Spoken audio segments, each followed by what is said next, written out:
Hi, in this video we are going to see the demonstration of detecting fire using flame sensor.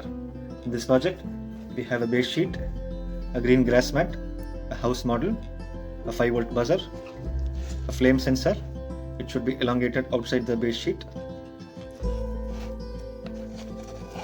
a 5-volt relay to which buzzer and the sensor is connected, and this is a snap connector to connect the battery.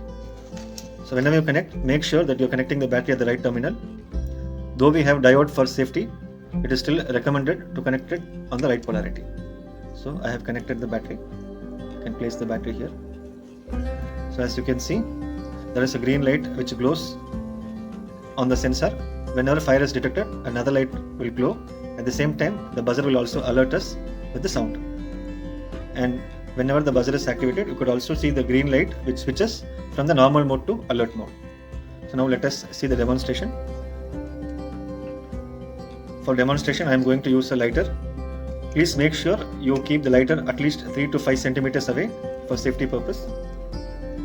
Do not bring the flame close to the sensor or on the sensor or burn the grass.